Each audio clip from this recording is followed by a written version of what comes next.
What's up, ladies and gentlemen of YouTube? Boogie2988 coming at you live once again through the power of the internet. And like we always do about once every 3 months, we crack some of the latest Magic the Gathering set. Now, we're going to do one box here on the main channel. The additional boxes will show up on the gameplay channel. And as always, we do this live on Twitch. So around about the time a new set is released, you know to check out my Twitch streams. And all that information is going to be down below. While you're checking the gameplay channel link and everything else, the Twitch link, do me a favor, we got a sponsor, as always, for our unboxings. It's a fellow YouTuber by the name of MTG Headquarters. I'm going to post the link here in chat. My mods are going to post it as well. Please post that link. Click that link down below. It's a bit.ly link. It'll take you to his channel. If you want to check out some of his videos, tell him Boogie sent you. Give him a subscription. He does a lot of Magic the Gathering content, a lot more often and a lot better than I ever do. So I think it's a great idea you check him out, and you'll be helping me out as well, because he helped pay for the box that we're going to open right now. So, without any further ado, let's get into it now. Shadows of Innistrad is an interesting set. They have gone back to Innistrad, which is one of the best sets of Magic ever released, and certainly one of the most popular. Not only did it have the flip cards that flip one side to the other, you know, from front to back, the first time they ever did that, but it was one of the most flavorful sets they ever made. And I'm hoping that we will see a lot of flavor here as well. I know there's flip cards. I know there's 4 Planeswalkers to this set. That's unheard of. That's just crazy. I'm doing things a little different the way I normally do it for the sake of room here on my desk. I know things are a little out of focus right now, but they won't be when I start holding up cards for you to see. So, since my streams are not for new players for the most part, they're for players who either don't really know what I'm talking about or just looking for chase rares, or players who do know the set pretty well. If you want something a little more, you know, user-friendly, brand-new friendly, my friend over there at MTG Headquarters and my sponsor does do a series in which he shows off the commons. I will not be showing off the commons. I'm going to skip right by them. 5, 6, 7, 8. The reason we're skipping the commons is because I'm going to open an entire case of this set. So I'm bound to get dozens and dozens of the commons. That's not interesting to me. We're also going to skip the uncommons for the same reason. Since I'm opening so much, we're going to skip to that part. What we will pay attention to is the last few cards in our packs. That's going to be, in this case, our rare, which is Fevered Visions, Enchantment, for a blue and a 1 and a red. At the beginning of each player's end step, that player draws a card. If that player is your opponent and has 4 or more cards in hand, Fevered Vision deals 2 damage to him or her. Weird card. I don't know what that's supposed to be for. What a weird rare. We'll check behind it as well for our flip card, because there will be a flip card in every pack. This flip card could be rare. This flip card could be mythic. Could be a foil mythic. I mean, it literally could be anything. So there's a chance to open 3 mythics per pack. A foil mythic, a regular mythic, and a flip mythic in this set. Wouldn't that be amazing if we could do that on stream? So the hype is real. Here we have Neglected Heirloom, though. Not a particularly interesting uncommon. I'm going to put all of my flip cards that are not rare into one place. Wow, and we do have a mythic card. Presumably, it is a flip card. Yes, it is. What a weird flip. Startled Awake. Blue, 2 blue and 2. Target opponent puts the top 13 cards of his or her library into his or her graveyard. For 5 mana, 2 of which is blue, put Startled Awake from your graveyard onto the battlefield transformed. Activate this ability only anytime you could cast a sorcery. We'll flip that over. And we have Persistent Nightmare. It's a 1/1 with Skulk. And it deals combat damage to a player, return it to its owner's hand, so that you then can do this again. Huh. What a weird card. What a very, very, very weird card. I like it. Also in this pack, we got a token and a... This is the land slot. You know, it'll either have a basic land or one of these check cards, which will allow you to play with these flip cards without without having to worry about opaque sleeves. So, you know, if you want to play with this, for example, you would just simply check it off on this list, put it in there. Startled Awake is on there, right? Yeah, there it is. So, meh.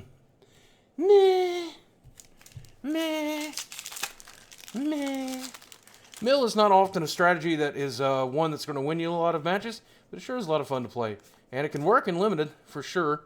It doesn't always work in limited, but sometimes it does. Here we have our rare. Eerie Interlude, 2 and a white. Instant, exile any number of target creatures you control. Return those cards to the battlefield under their owner's control at the beginning of the next end step. Interesting. Instant speed as well. So it could save your guys from a board wipe. Our flip card is Kessick Forge Master. Not particularly exciting. A basic land and a token. So, now that we know what to expect from the anatomy of a pack, now that we know what to expect from a pack itself, hopefully we will get some good stuff. Now, I will tell you, I already know what MTG Headquarters pulled out of his box, and his box was the nuts. We will not do better than he did. There's a 0% chance we will do better than he did. There is Flameblade Angel, 6 casting cost, 4/4 flyer. When a source an opponent controls deals damage to you at a permanent you control, you may have Flameblade Angel deal 1 damage to that source's controller. Meh. Our flip card is Gastiff Arsonist. Nothing too exciting there, huh? Yeah, his box is pretty nuts. I hope you guys do visit that sponsor leak, and I do hope that you choose to watch his unboxing. It definitely helps me be able to afford all of these cards to unbox for you. Bygone Bishop. 3 casting cost, 2/3 flyer. When you cast a creature spell with convert a mana cost 3 or less, investigate. Investigating is a pretty interesting mechanic. It's one that I will put a few investigate cards in my cube, especially since there are a few Metalcraft components in my cube. If you're running the Metalcraft cube, these investigate tokens are amazing. But basically, you put a clue token into play, which is just an artifact that says 2 mana, sacrifice this, draw a card. Pretty interesting concept. Our flip card is Convicted Killer. We do have a foil here. Not a foil flip, a regular foil. It's Always Watching. Non-token creatures you control get +1/+1 and have vigilance. Now, this is the opposite of Intangible Virtue, right? Tangible Virtue said only token creatures you control. This is all creatures you control that are not tokens. And I wonder what that is in the art. Who's doing the watching? Who watches the Watchman? Nobody knows. Nobody knows. Here we go. Good number of reprints in this set. I'm glad to see them bring back cards that defined the format the last time. Mostly commons and uncommons for limited, though. Nephilia Moondrake, 7 mana, 5/5 flyer. When it enters the battlefield, target creature gains flying until end of turn. For 6 mana, you can exile this from your graveyard. Creatures you control gain flying until end of turn. Decent limited fodder. I don't think it does much else. There's our flip card. Convicted Killer. Oh, we also got a foil, and it is a foil flip card. And it's a foil Conflicted Killer. Convicted Killer. Huh. Weird. Weird foil. I see a lot of people posting prices in chat, which are not remotely accurate at all whatsoever. But as usual, I'm not too keen on like memorizing the prices or anything. I'm mostly looking for cards to go in my cube. There's a 4 casting cost 3/3 Skulk. At the beginning of your upkeep, it may discard all cards in your hand. If you do draw that many cards, it allows you to win a change every turn. Pretty good Delirium Enabler right there for sure. And it skulks. So our flip card is Dusk Watch Recruiter. Boring. Somebody posted 4 trillion yen. What is that in American dollars? Like 50 cents? I don't think the yen is that strong. 3 uncommons. Here's a rare. I like this rare. Tamio's Journal. I think this will probably make it in some cubes. 5 casting costs at the beginning of your upkeep. Investigate. And you can tap to sacrifice 3 clues. Search your library for a card and put that card into your library or into your hand, then shuffle your library. Maybe that's okay. Maybe it's not as good as I thought it was. Maybe it's not as good as I thought it was. There's our flip. Is Heir of Falkenrath. Great Madness Enabler. Except you can only use that ability once each turn. Kind of disappointing. Oh, we do get a foil this time. The foil is Pick the Brain. Delirium allows you to basically go get 4 copies of anything. And it comes from their hand, which is interesting. I don't know, that's weird. That card is weird. Very, very weird card. Cool foil, though. Beautiful art. Let's see. Somebody said, whatever happened to Pogs? Same thing that'll happen to Magic cards one day. I'm glad today's not that day, though. Here is Harness the Storm. 3 casting cost enchantment. Whenever you cast an instant or sorcery spell from your hand, you may cast target card with the same name as that spell from your graveyard. Well, that's not going into EDH or cubes, but it might enable some sort of weird modern deck. That would be interesting to see. I think that would be interesting to say. Our flip card is Daring Sleuth. Not a great card. Oh, geez. I get things out of order here. Oh, geez. Let's see. Next up. Somebody's shouting Vape Nation in chat. Is that still a thing? Are we still doing that? It's been a couple weeks. Here is Ever After. 6 casting cost sorcery. Return up to 2 target creature cards from your graveyard to the battlefield. Each of those creatures is a black zombie, in addition to other colors and types. Put Ever After on the bottom of its owner's library. Weird card. Not particularly powerful, I think, in standard or certainly outside of that, but casual card for sure. And wonderful and limited. Throbbing Gargoyle, really, its only existence, his existence is almost only to trigger Delirium in limited, but a good card nonetheless. 2/1 defender for a 1. But artifact creature that gets you halfway to Delirium, which a lot of you don't know what Delirium is yet because we haven't come across a Delirium card yet. Here is a very interesting card, Brain in a Jar. Now this is 2 casting cost artifact for 1 and tap. You can put a charge counter on Brain in a Jar. Then you may cast an instant or sorcery card with converted mana cost equal to the number of charge counters on Brain in a Jar from your hand without paying its mana cost. You can also spend 3 mana to remove X charge counters and scry X. So this is Aether Vial for spells? Kind of. Aether Vial is certainly better, but this is maybe a fixed Aether Vial, I guess. Our flip card is Abyssinian Missionaries. Meh. Meh. Brain in the Jar looks like a tasty snack, somebody says in chat. Well, that's true, yeah. It's all about them brains. Brains. Anybody else disappointed by the latest Walking Dead cliffhanger? What was that about? Ooh, here's a mythic. Behold the Beyond. 7 casting cost sorcery. Discard your hand. Search your library 3 cards and put those cards into your hand. Then shuffle your library. Very expensive card. I guess that will probably have a home in EDH. Don't know where else it would be. There we go. There's our commons, our uncommons. And we have Asylum Visitor. 2 casting cost 3/1. You have my interest. At the beginning of each player's upkeep, if that player has no cards in hand, you draw a card and you lose 1 life. Madness of black and 1 to play. What? Oh, so it's the same cost as its Madness cost. At the beginning of each player's upkeep, if that player has no cards in hand, you draw a card and lose 1 life. Well, very good multiplayer card right there. There's our flip. Village Messenger. Oh, and there's an additional flip card in here. And it's a baller one. Thing in the Ice. One of the better cards from the set. 2 mana for an 0/4 defender in blue. Thing in the Ice. Enters the battlefield with 4 ice counters on it. When you cast an instant or sorcery spell, remove an ice counter from this. Then if it has no ice counters, flip it. On the other side, we have a 7/8 Awoken Horror. When this creature transforms into Awoken Horror, return all non-horror creatures to their owner's hand. This guy is nuts. That thing is crazy good. Probably $10 on this card if I had to guess. But a very playable one. That's probably the first really solidly playable card we've got. Certainly going into the queue. Control decks just need cards like that to function. I expect that guy to do good work in Standard, provided control is an option. Control that involves blue in some way. Here's our first rare land. Choked Estuary.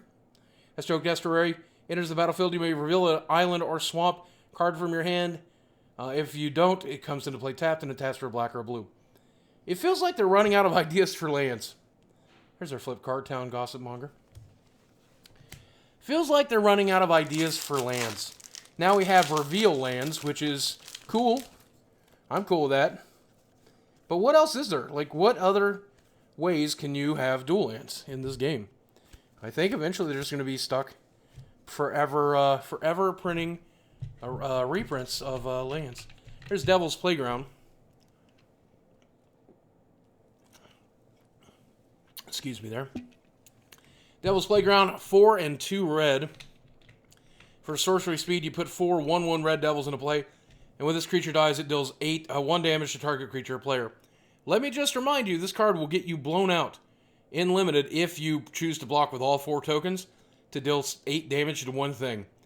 Because they can assign all of their damage to just one demon, or 3 demons, and not the 4th. You'll end up dealing 7 points of damage, or 6 points of damage, and wrecking yourself. Be real careful playing around that card. Here's the Town Gossip Monger. 1/1, tap, blah, blah, blah. Bleh. Boring. Boring flip card. Somebody says Awoken Horror is $12.97. Hooray. Daddy likes valuable cards. Here is Always Watching again. Still watching. Glad to see they're still watching. Our flip card, Solitary Hunter. I like it when we get repeats out of the same box. My only regret is that it's not a repeat that I necessarily want. I like it when it's repeats of Mythics, though. Forgive me. Falconwrath Gorger, 1 red for a 2/1 Vampire Berserker. Each vampire creature card you own that isn't on the battlefield has madness. The madness cost is equal to its mana cost. Ladies and gentlemen, this card is amazing. It's a 1 red 2/1 with upside. Not downside, upside. This is the best 1-drop in Magic. I mean, don't get me wrong, Goblin Guide is better, but this is the first red 2/1 we've gotten that was all upside. Exciting times to be alive. If you like playing with little red guys, there's Aberrant Researcher. Boring. But yeah, give me more Falconwrath Gorgers, man. That's the kind of card that I can really sink my teeth into. You get it? Because he's a vampire. He's a vampire. Here is From Under the Floorboards. 5 casting cost. It has a madness option of X and 2. Put 3 2/2 black zombie creatures onto the battlefield tapped and you gain 3 life. If From Under the Floorboards madness cost is paid, instead put X of those tokens onto the battlefield and you gain X life. The point that I'm making is From Underneath the Floorboards. Classic horror trope. There's our flip card. Cast off Arsonists. And there's Rotten Heart Ghoul. When this dies, target player discards a card. 4 casting cost 2/4. Oh, ghosts and goblins, spooky skeletons, zombies, vampires. Oh my Wellingtons, I'm afraid of a spooky ghost. There we go. What is wrong with me? Sin Prodder. 3 casting cost 3/2 menace. That's good. At the beginning of your upkeep, reveal the top 2 cards in your library. Any opponent may have you put that card into the graveyard. If a player does, Sin Prodder deals damage to that player equal to the card's converted mana cost, otherwise put that card into your hand. This is one of the best 3-drops ever made.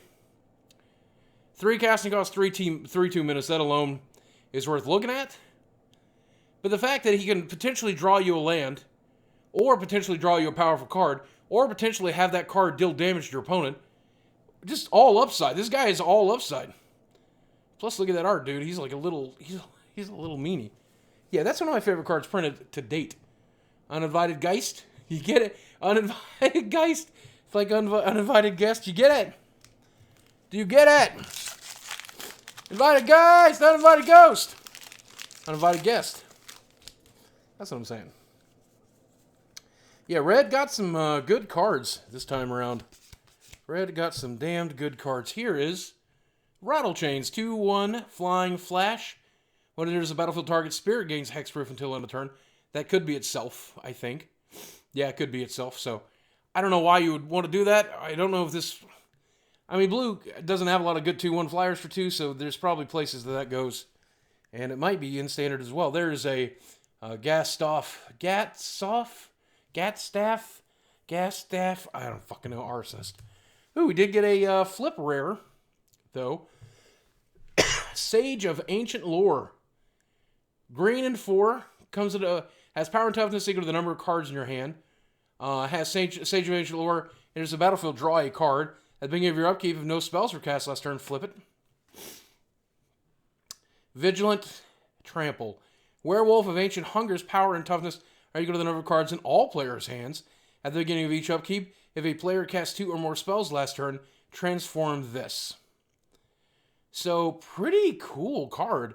It's kind of like Morrow, and then the upgrade to Morrow, if you're familiar with those older cards.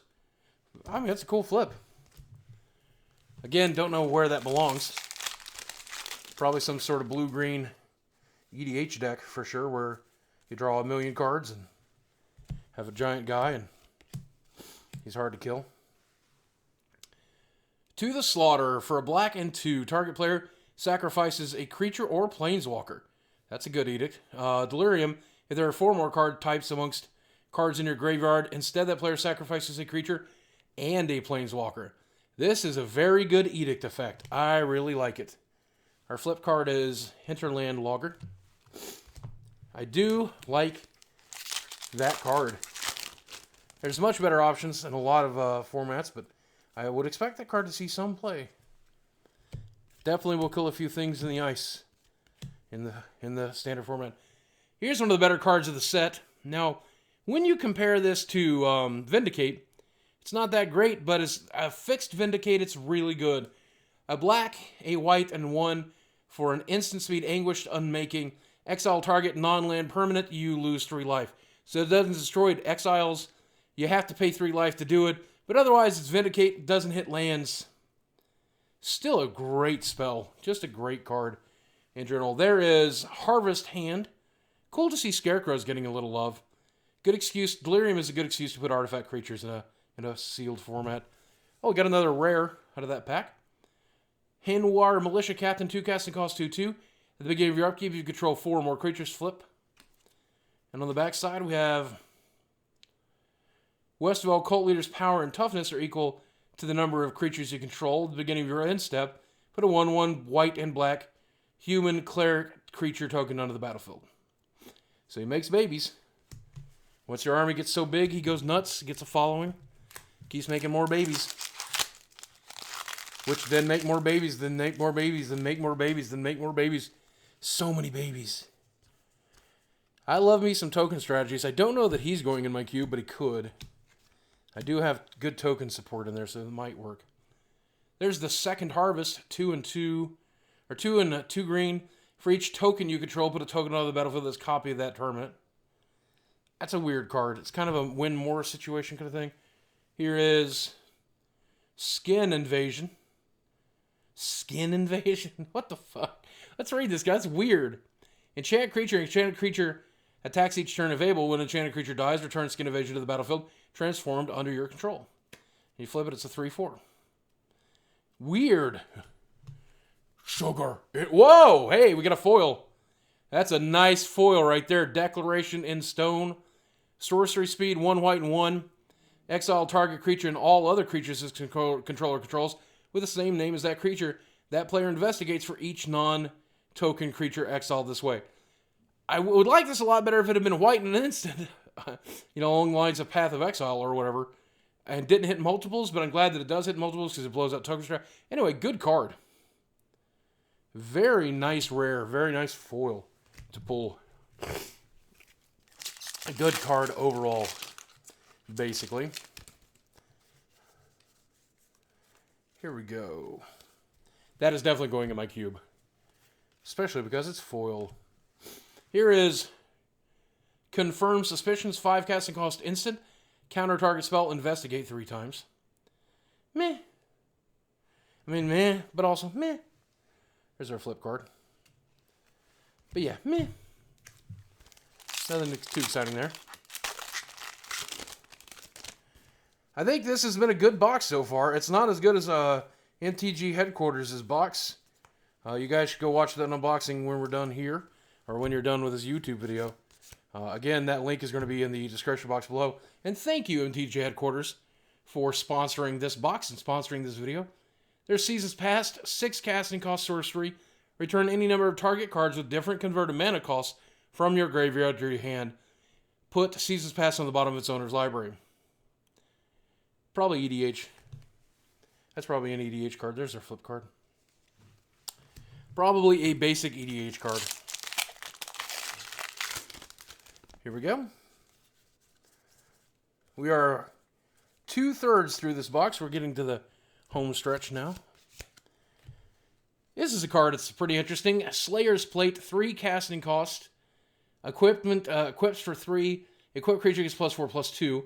And whenever an equipped creature dies, if it was a human, put a 1/1 white spirit creature token with flying onto the battlefield.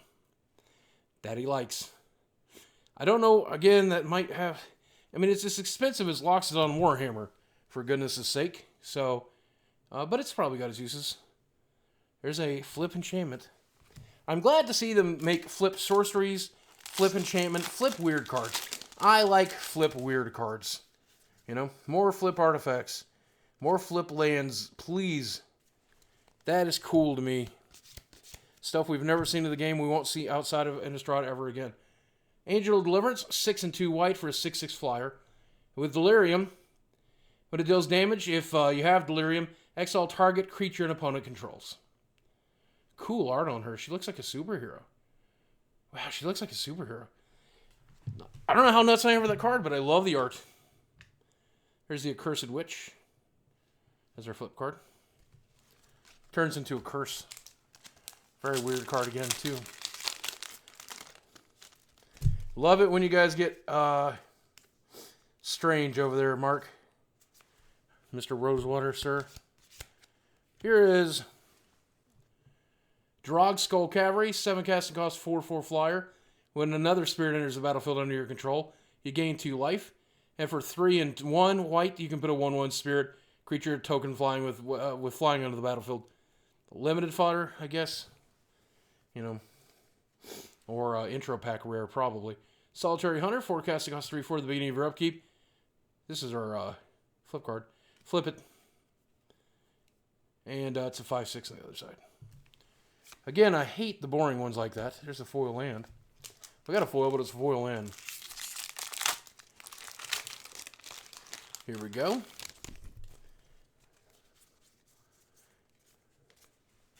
Show us some money.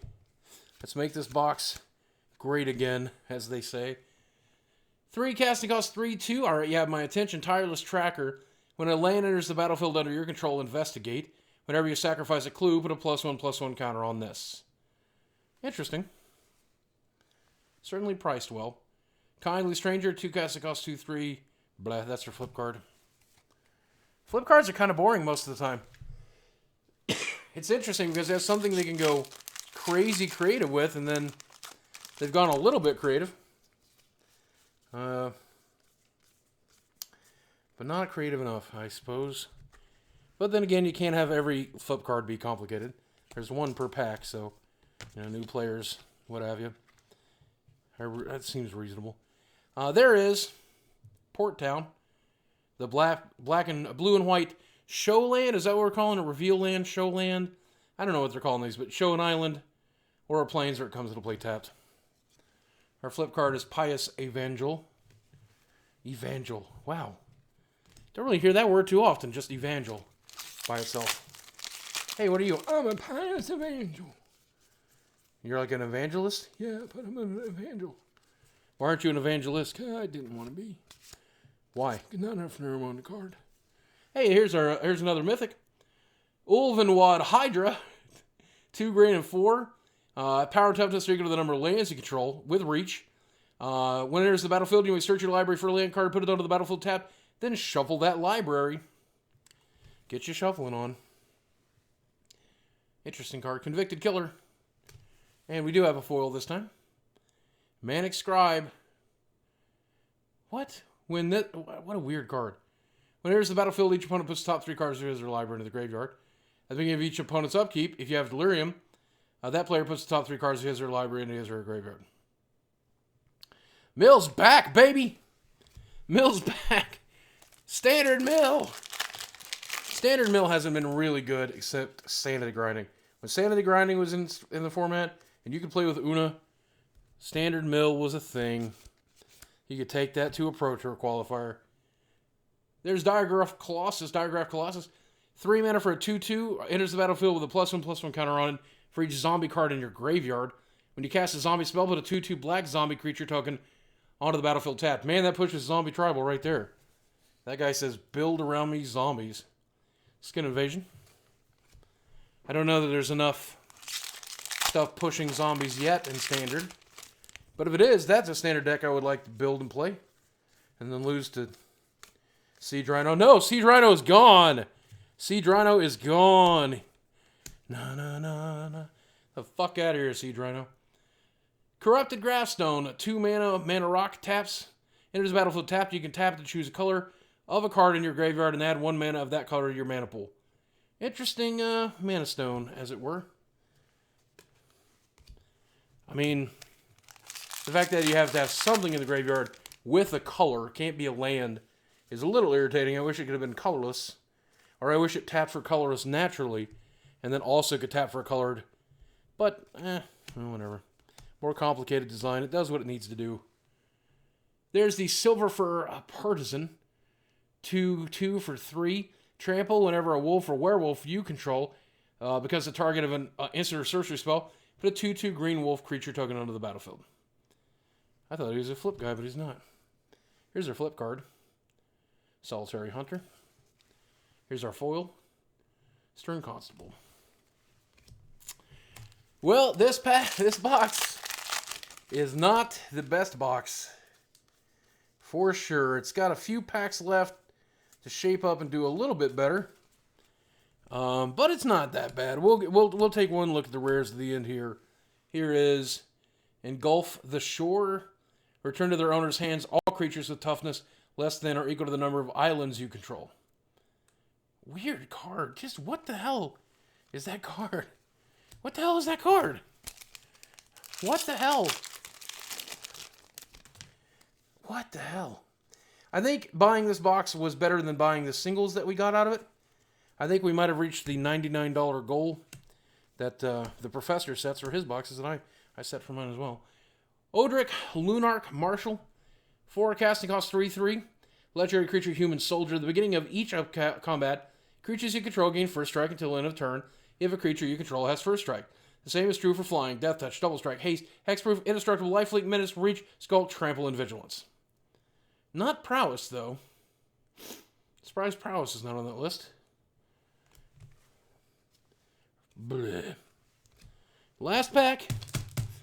Here's a Planeswalker for you. Here's a Planeswalker for you. Oh, well, maybe not. Here we go. Come on, Big Daddy needs a Planeswalker. Yay! Well, we called it. There we go. Normally the last pack is the worst pack, but not tonight. Jace, this is not a great Planeswalker, but Jace, Unraveler's Secrets, 5 loyalty for 5 mana. For 1 mana, scry, then draw a card. That's good. That's real good. -2, return target creature to its owner's hand. That's real good. -8, you get an emblem of put when an opponent casts his or her first spell each turn, counter that spell. Well, there we go. I think that's probably 15 or 20. Probably 15. Otherwise, the box was pretty meh. There's a flip card. But certainly not the worst box I've ever opened. But that's why we buy more than a box. Well, that and I'm a straight up addict. That and I'm a straight up addict. Oh, geez. Oh, I got uncommons everywhere. Oh, no. Well, guys, do me a favor. I'm going to go sort these cards. Get ready for the next box. If you're watching live on Twitch, do me a favor. Stick around and we'll keep on cracking. If you are watching on YouTube, don't forget, we're going to put more unboxings on my gameplay channel. You can pop on over there and check them out if you'd like to.